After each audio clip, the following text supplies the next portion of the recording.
This is why I pretty much never go shopping for tools anymore, because I find deals like this that I can't pass up.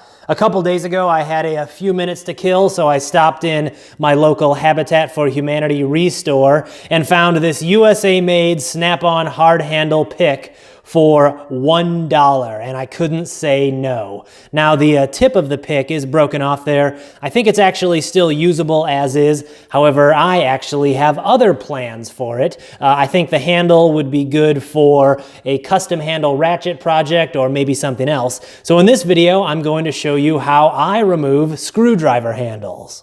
Now, to do this job, you will need obviously the screwdriver in question, a washer, a couple good-sized pry bars, and a bench vise.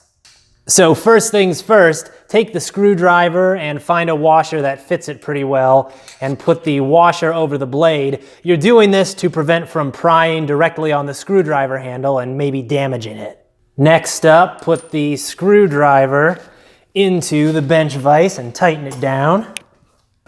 I need to reposition it a little bit here. That should do it.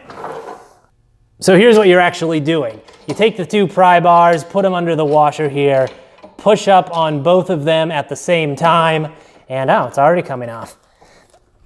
Push the screwdriver handle off the blade.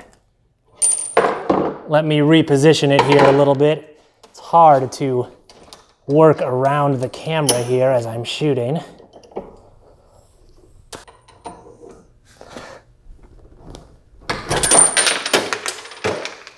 And there we go. I just hit the handle with a little bit of Simple Green and a toothbrush here. There's a little bit of paint chipping on the Snap-on logo there, but other than that, this is in nice shape. These Snap-on hard handles are pretty popular because they're tough, but they're also quite ergonomic. They were a good handle design. Like on most screwdrivers and similar tools, the interface between the handle and the blade is just those two little ears there on the side of the blade. So removing this was, as you saw in the video, actually quite easy, and this is now ready for another project in the future. Coming up in the future, I have a review of these Craftsman screwdrivers. It's taking a little bit longer than I had planned though, which is why I wanted to show you quick how you can pretty easily remove screwdriver handles. So what do you guys think? Should I use this for a custom handle ratchet project or something else? Let me know in the comments down below, and thanks for watching.